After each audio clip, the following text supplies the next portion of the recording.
પ્રણામ. Good morning મિત્રો. ધોરણ 9 પ્રકરણ નંબર 17 કુદરતી વનસ્પતિ. અગાઉ આપણે ભૂગોળના વિભાગમાં પ્રકરણ 16 શીખ્યા અને હવે પ્રકરણ 17 જેમાં આપણે કુદરતી વનસ્પતિનો અભ્યાસ કરવાનો છે. મિત્રો, આ બધા મુદ્દાઓ જે ધોરણ 10ના બેઝિક મુદ્દાઓ છે, ધોરણ 10માં ઉપયોગી મુદ્દાઓ છે, એટલે ધ્યાનથી સમજજો. તો પ્રસ્તાવના શરૂ કરીએ કે વનસ્પતિ જગત એ માનવ જીવન માટેનું એક અનિવાર્ય અંગ છે. ફક્ત માનવ જીવન જ કેમ, સમગ્ર સજીવ સૃષ્ટિ માટે વનસ્પતિ એ અનિવાર્ય અંગ છે. વનસ્પતિ વિનાના જીવનની કલ્પના કરવી પણ મુશ્કેલ છે. સૌથી પહેલું અગત્યનું જો કોઈ સજીવ ઘટક હોય પૃથ્વી સપાટી પર તો એ વનસ્પતિ છે. આપણા પ્રાચીન શાસ્ત્રોથી લઈને આધુનિક વિજ્ઞાને પણ વનસ્પતિનું મહત્વ સ્વીકાર્યું છે. પ્રાચીન શાસ્ત્રોમાં પણ વનસ્પતિનું મહત્વ વર્ણવવામાં આવ્યું હતું. એક સમય એવો પણ હતો કે જ્યારે આપણી સંસ્કૃતિ એ અરણ્ય સંસ્કૃતિ તરીકે ઓળખાતી. આર્ય સંસ્કૃતિના સમયમાં ભારત વૈવિધ્યસભર કુદરતી વનસ્પતિ ધરાવે છે. કુદરતી વનસ્પતિની વિવિધતા છે ભારતમાં. વનસ્પતિના વૈવિધ્યની દ્રષ્ટિએ ભારત વિશ્વમાં 10મું અને એશિયામાં 4થું સ્થાન ધરાવે છે. એશિયામાં આપણે 4થા ક્રમે છીએ અને સમગ્ર વિશ્વમાં 10મા ક્રમે છીએ વનસ્પતિની વિવિધતાની રીતે. હવે મિત્રો, એક નાની સંકલ્પના જોઈએ તો વૃક્ષોના સમૂહને જંગલ કહે છે. વૃક્ષોનો સમૂહ એટલે જંગલ. અને જે વૃક્ષો માનવની સહાયતા વિના, જે વનસ્પતિને, જે વૃક્ષોને માનવીની સહાયતાની જરૂર નથી, સહાયતા વિના કુદરતી અવસ્થામાં ઉગે છે, વૃદ્ધિ વિકાસ થાય છે, તેવા વૃક્ષોના સમૂહને કુદરતી વનસ્પતિ કહેવાય છે. કે જે મહદઅંશે માનવ વસવાટોથી દૂર હોય, જેને માનવીની સહાયતાની જરૂર નથી, કુદરતી પરિસ્થિતિઓમાં એનો વૃદ્ધિ વિકાસ સાધે છે, એને કુદરતી વનસ્પતિ કહેવાય. તો અહીંયા બે નાની નાની સંકલ્પનાઓ આપણે ધ્યાનમાં રાખશું અને પાઠની પણ શરૂઆત છે એટલે બરાબર ધ્યાનથી આપણે સંકલ્પનાને સમજવાનો પ્રયત્ન કરીશું. હવે ઉપર આપણે જણાવ્યું એ પ્રમાણે કે ભારતમાં કુદરતી વનસ્પતિની વિવિધતા છે. એશિયામાં આપણો 4થો ક્રમ છે, વિશ્વમાં 10મો. તો એ વિવિધતા કયા પરિબળો કે કઈ ભૌગોલિક પરિસ્થિતિઓને આભારી છે એ સમજીએ. ભારતની કુદરતી વનસ્પતિમાં રહેલી વિવિધતા નીચે મુજબના કારણોથી સર્જાય છે. 3 માર્ક્સનો વિસ્તૃત પ્રશ્ન આવે છે કે ભારતમાં કુદરતી વનસ્પતિની વિવિધતા જોવા મળે છે, તો ત્યારે આપણે વિસ્તૃત એની રજૂઆત કરવી પડે. તો પહેલું કારણ છે ભૂપૃષ્ઠ, બીજું કારણ છે જમીન, ત્રીજું કારણ તાપમાન, ચોથું કારણ છે સૂર્યપ્રકાશ, પાંચમું કારણ છે વરસાદનું પ્રમાણ અને છઠ્ઠું છે ભેજ. હવે આ બધા જ પરિબળો કેવી રીતે અસર કરે છે વનસ્પતિની વિવિધતામાં એ સમજીએ. તો ભારતમાં ભૂપૃષ્ઠની વિવિધતા પ્રકરણ 14માં આપણે શીખ્યા કે પર્વતો, ઉચ્ચ પ્રદેશો, મેદાન, રણ પ્રદેશ એમ વિવિધ પ્રકારના ભૂપૃષ્ઠના કારણે કુદરતી વનસ્પતિમાં વિવિધતા જોવા મળે છે.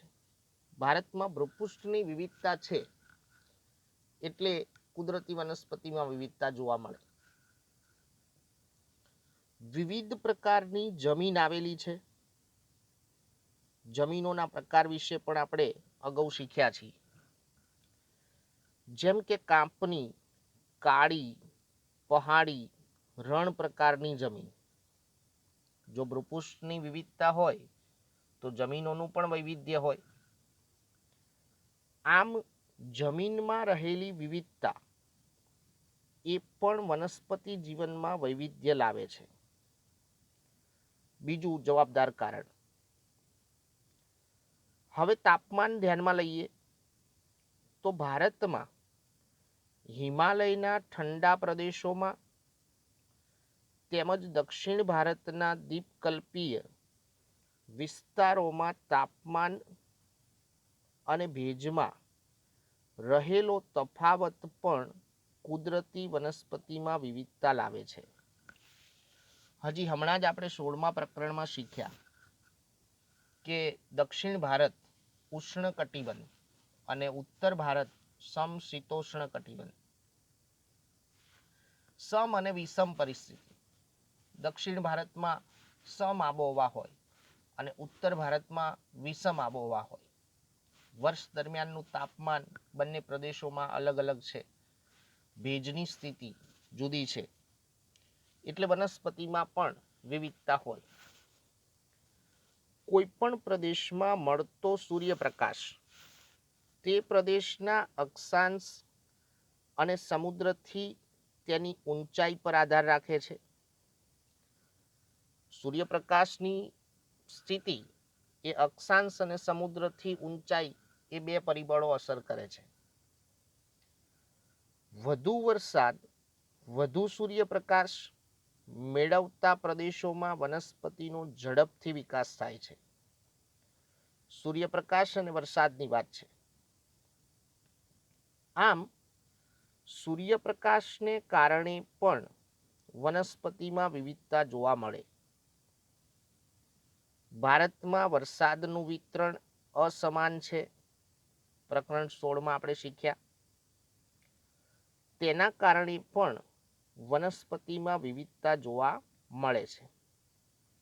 હવે મિત્રો, જ્યારે બે જ ગુણમાં આપણને કારણ પૂછ્યું હોય કે ભારતમાં વનસ્પતિમાં વિવિધતા જોવા મળે છે, વિધાન સમજાવો અથવા કારણ આપો, તો ત્યારે ફક્ત આપણે આટલો ઉલ્લેખ કરવાનો છે. જો પ્રશ્ન 3નો હોય તો ત્યારે આપણો ઉત્તર સાબિતી સાથે રજૂ કરવો પડે. વનસ્પતિમાં વિવિધતા છે, આપણે ટૂંકમાં એના પરિબળો સમજ્યા, પણ એના આધાર પુરાવો શું, તો એ પણ આપણે રજૂ કરવાનું થાય છે. હવે જોઈએ વનસ્પતિમાં વિવિધતા છે તો એના કેટલાક મહત્વના મુદ્દાઓ. કે ભારતમાં લગભગ 5000 જાતના વૃક્ષો થાય છે. વૃક્ષોની પ્રજાતિ 5000 છે, જેમાંથી લગભગ 450 જાતના વૃક્ષો વેપારી દ્રષ્ટિએ ખૂબ ઉપયોગી છે. વેપારી દ્રષ્ટિએ ઉપયોગી એટલે કે ઇમારતી લાકડું આપે છે. આ ઉપરાંત લગભગ 15000 પ્રકારના ફૂલવાળા છોડ થાય છે. 15000 પ્રકારના ફૂલવાળા છોડ છે, જે વિશ્વના લગભગ 6% હિસ્સો છે. વિશ્વનો 6% હિસ્સો ભારત પાસે છે ફૂલવાળા છોડ. મિત્રો, વનસ્પતિનો આપણે અભ્યાસ કરીએ છીએ તો વિજ્ઞાનની રીતે વનસ્પતિ એટલે વૃક્ષ, છોડ, વેલા. પુષ્પ વનસ્પતિ, અપુષ્પ વનસ્પતિ.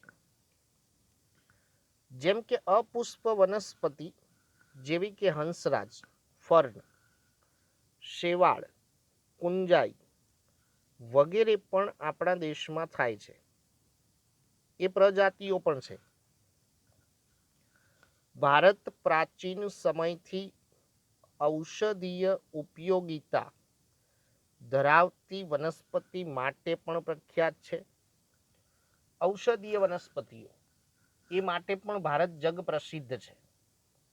સમગ્ર વિશ્વને વનસ્પતિ ઔષધિઓની પાયાની બાબતો કે એનું સચોટ જ્ઞાન ભારતે આપ્યું છે. એનો સૌથી મોટો પુરાવો કે આયુર્વેદમાં લગભગ 2000 ઔષધીય વનસ્પતિઓનું વર્ણન કરેલ છે. આયુર્વેદ આપણા મૂળભૂત 4 વેદ ઋગ્વેદ, સામવેદ, યજુર્વેદ અને અથર્વવેદ, અને જેને આપણે 5મા વેદ તરીકે સ્વીકાર્યું છે આપણી સંસ્કૃતિમાં, એ આયુર્વેદ. 2000 ઔષધીય વનસ્પતિઓનું વર્ણન છે.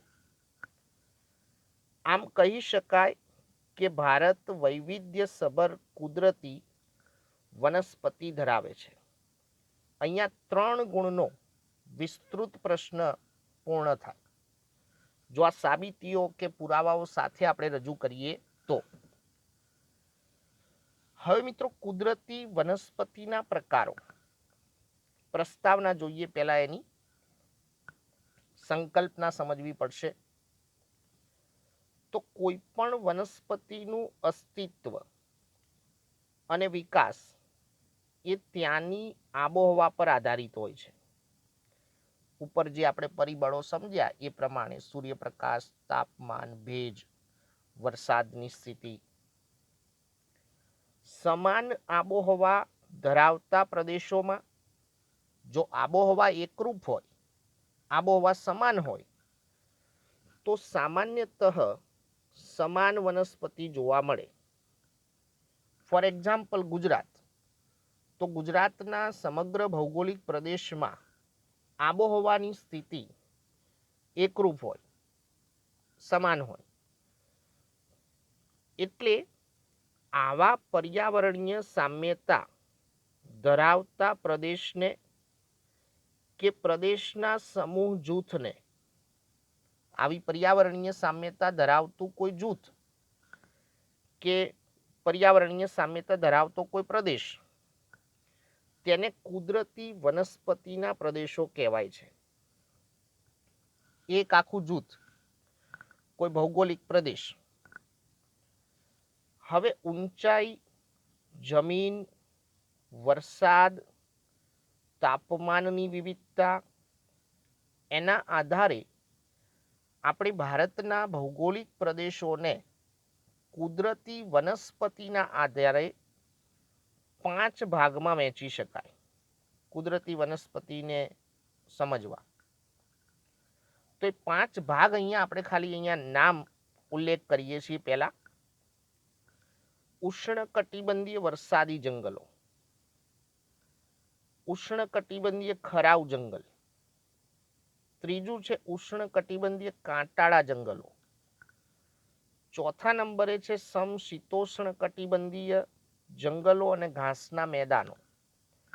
અને 5મા નંબરે છે ભરતીના જંગલો, મેનગ્રુવ. તો મિત્રો, આ 5 કુદરતી વનસ્પતિના પ્રદેશો વિશે આપણે અભ્યાસ કરવાનો છે. આજના તાસમાં આપણે ફક્ત બેઝિક બાબતો સમજ્યા અને એક પ્રશ્ન જોયો, 2-3 નાની સંકલ્પનાઓ જોઈ. એટલે હોમવર્કમાં તમારે એક પ્રશ્ન લખવાનો છે કે ભારતમાં કુદરતી વનસ્પતિની વિવિધતા જોવા મળે છે, સમજાવો. 3 માર્ક્સનો પ્રશ્ન છે. અસ્તુ, પ્રણામ.